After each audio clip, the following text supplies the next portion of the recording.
5. José Luis. Emprendí una caminata en dirección al parque principal de nuestra ciudad, que llevaba por nombre Vicente García, uno de los héroes más famosos en la región durante la guerra contra los españoles iniciada en el año 1868, y de la que él había sido uno de sus iniciadores. Allí nada hice en realidad, no buscaba a nadie, no intenté conversar con ninguno de los conocidos que aquella tarde de sábado se encontraban sentados en alguno de los bancos de granito protegidos por la sombra de los árboles, porque a pesar de la hora todavía el sol calentaba bastante y las aves silvestres que habían hecho dormitorio del lugar aún no comenzaban a llegar. También vi girar sin sentido a 3 o 4 personas mayores, como si pretendieran imponernos a los jóvenes una costumbre de viejos, propia de la década lejana de los años 50, cuando la plaza de forma circular, que es el parque, se llenaba durante las noches de hombres y mujeres, hembras y varones, muchachas y muchachos, caminando una y otra vez en sentido contrario según sus sexos, echando miraditas a la enamorada o al enamorado, dejando deslizar la mano con disimulo si la madre la acompañaba para rozarla apenas con los dedos y sentir la ilusión de haberla tenido. Así me contaba mi hermano Ángel Manuel que se hacía entonces. Ahora resultaba más simple. Sin rodeos, en cualquier lugar público, se tomaban las manos de la muchacha y se le invitaba a entrar al cine, cuya oscuridad permitía acciones que durante la juventud de mi hermano se hubieran considerado obscenidades, juegos asquerosos no permitidos jamás por la chaperona, mujer que acompañaba a la señorita, para evitar excesos con algún varón. Palabra por completo en desuso en unos tiempos que en nuestra ciudad comenzaban a verse televisores en colores y alguna que otra computadora aislada. Ni soñar todavía con internet desde luego, y los teléfonos en los hogares escaseaban. Cansado de pensar en estas y otras basuras, en cuestiones sin importancia, me senté en uno de los bancos laterales cercano a unos hombres que desde mi edad los miraba como si fuesen viejos, ancianos si soy más exacto, aunque hoy cuando lo pienso desde mi tiempo actual, comprendo que apenas bordeaban los 40. Allí vi a algunos del barrio donde yo vivía, otros que veía en sitios públicos de la ciudad, aunque no sabía siquiera sus nombres, y 2 o 3 desconocidos por completo. Conversaban en voz alta de manera desordenada, o al menos así me llegaban sus comentarios mezclados con el ruido de los vehículos que pasaban a toda velocidad por el tramo de la carretera central cercana. Sobre mujeres. Sobre béisbol. Sobre política. Hasta que llegaron al tema de la religión y presté mayor atención. Era preocupante cómo se estaban llenando las iglesias de gente, decían. Deberían prohibirlas, era un peligro si a nuestros jóvenes les daba por entrar a esos lugares, donde no se hablaba nada más que de Dios. Igual que una allá por mi barrio, dijo Candelario, uno de nuestros vecinos, donde un hombrecito que parece un enano llamado Ezequiel dice que Jesucristo es Dios y hace milagros.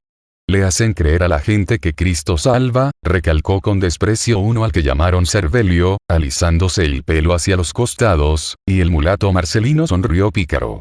Pero el tal Ezequiel tiene una hija polloncita que es un bombón, dijo Candelario, cuando tenga 5 años más va a ser la hembra más embrota de todas tunas. Hablaron de sus muslos. De los ojos que al mirar despedían un sabor a mujer de la vida. Del pelo que le caía contra los hombros y hubiera sido sabroso agarrarle la cabeza y obligarla a que entrara donde a todo hombre le gusta que le entren, sujetarle el pelo, tenerla allí arrodillada. La trataba como si fuera una prostituta y sentí la rabia de todo enamorado cuando otros hombres hablan de manera obscena contra la mujer que ama. Hubiera querido no ser simplemente un joven y ponerme de pie, plantarme delante de aquellos cerdos y decirles: si siguen hablando así de Rebeca, les reviento la cara. En aquel instante, 2 muchachas olorosas a un perfume desconocido por mí pasaron muy cerca del banco donde estaba sentado y quedé admirando sus hombros desnudos, y cuando se alejaron las contemplé de espaldas. Estaban buenas, como decíamos para referirnos a que una mujer resultaba apetecible, aunque a mí particularmente no me parecieron mejores que Rebeca. Marcelino, Candelario y Servelio continuaban describiendo las formas esculturales de aquella que me tenía al borde de la locura. No pude soportar por más tiempo su conversación. Me puse de pie y decidí volver al barrio. Encontré mi casa solitaria. Papá y mamá andaban de paseo, y yo esperé a que Ezequiel entrara a la iglesia por la puerta del fondo para brincar la cerca y ocupar mi puesto de observación, con un ojo pegado contra el agujero y el otro cerrado, atento a lo que sucedía en el lugar donde yo mismo me había prohibido entrar a pesar de que algunos jóvenes, desconociendo que estaba enamorado de la hija del pastor, me invitaban de manera reiterada. Tan cerca que vives de la salvación y no quieres aceptarla, me decían muy serios y yo me burlaba de ellos, llamándoles diositos, monaguillos, aspirantes a curas y santurrones sin lo que tienen los hombres. Escuchaba los pasos de Ezequiel acercándose al lugar donde Rebeca estudiaba habitualmente, ahora preparándose para el examen del lunes. ¿Hablabas con alguien?, le preguntó Ezequiel con desconfianza al llegar junto a ella. No papá, estoy estudiando literatura española, le respondió ella sinceramente extrañada. La semana que viene tengo un examen. Yo creí haber oído que conversabas con alguien.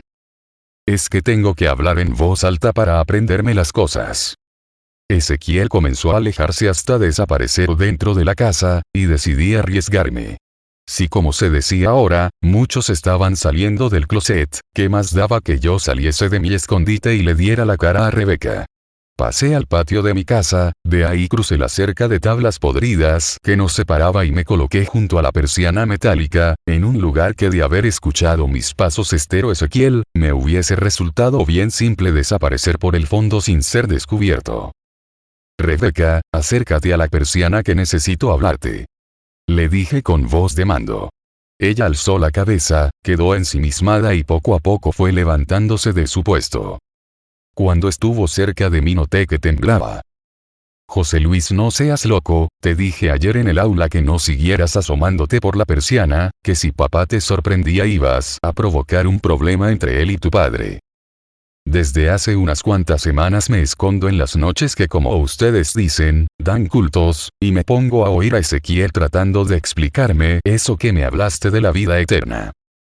Ya sé, la vi sonreír, porque no crees lógico que primero haya que sufrir en este mundo y luego morir, para entonces alcanzar una vida más placentera. Así es, le respondí. Oigo hablar a tu papá y me parece que está loco. Que todos ustedes son unos locos cuando él pide lo que llama testimonios del poder de Jesucristo. Les dan gracias a Dios por todo, hasta por las dificultades, aseguran pasarla alegres aunque nunca les falta un conflicto. ¿Sabes que todos en el aula se burlan de ti y te dicen la monjita?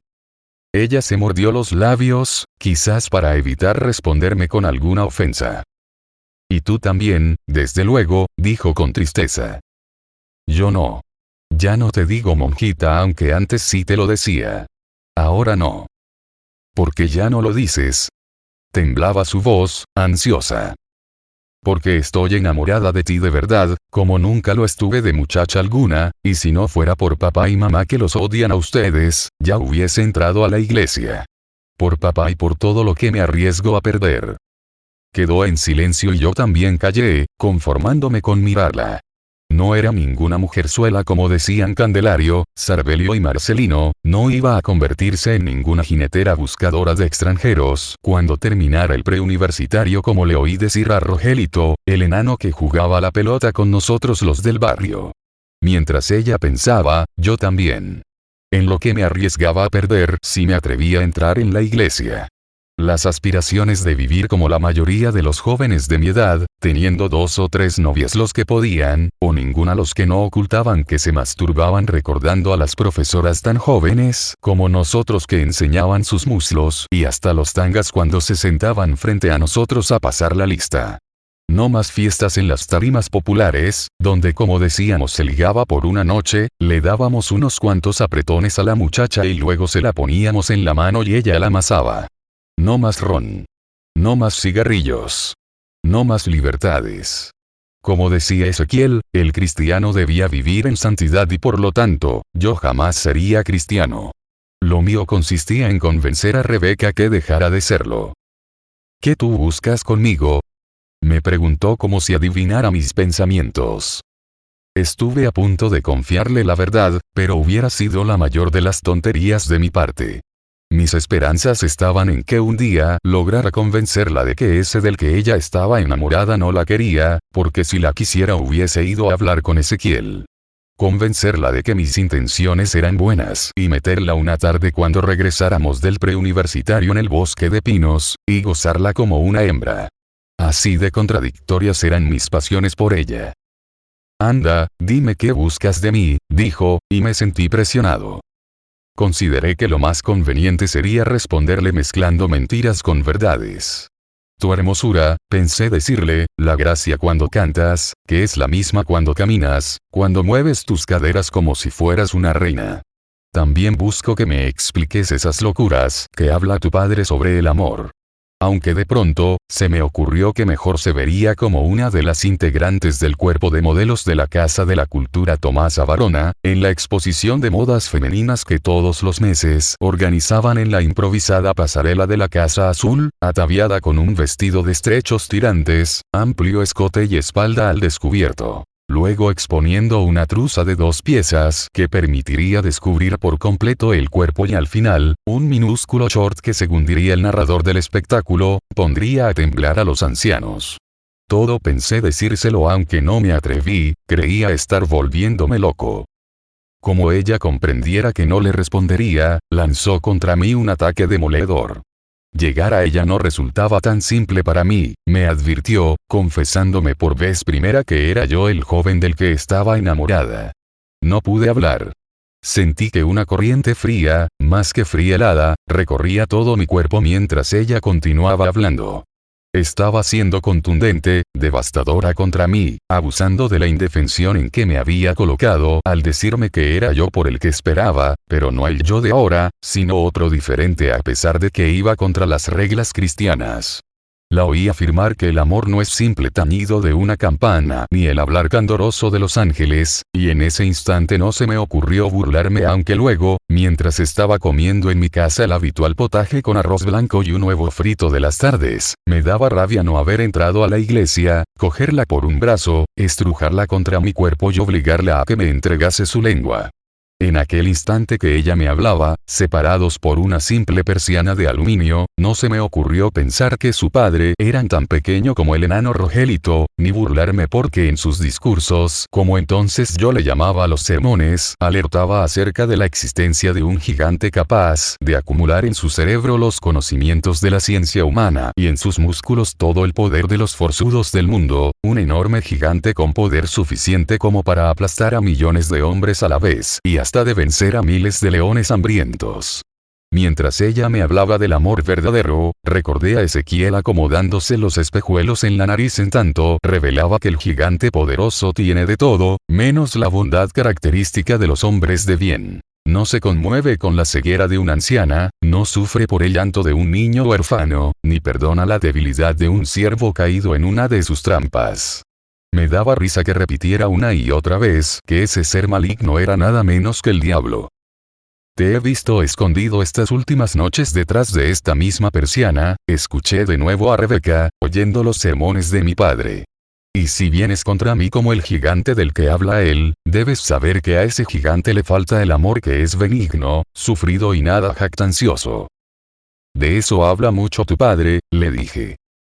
Porque acabarás en los pies de Jesucristo si de veras me amas como me aseguras, dijo nada amenazante. Nunca. Le aseguré jactancioso, con deseos de llorar y de reír a la vez, como si estuviese enloqueciendo. Entonces es que no me amas, me advirtió.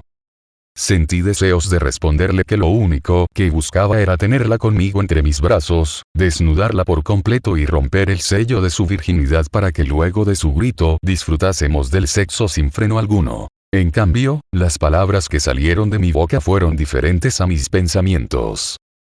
Un día de estos voy a entrar donde están esos 15 o 20 que cantan guiados por tu voz, que me parece que viene del cielo, para cantar con ustedes. Ella alargó una de sus manos y me rozó la mía que se encontraba apoyada contra una de las tablillas de la persiana. Ahora vete por favor, me rogó. Papá está al venir a preparar el estudio bíblico de esta noche y no quiero que nos vea juntos todavía.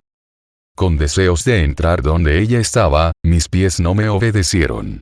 Manso, le acaricié la mano como el más tonto de los enamorados, comencé a voltearme lentamente y luego de lanzarle un beso al aire fui hasta la cerca divisoria.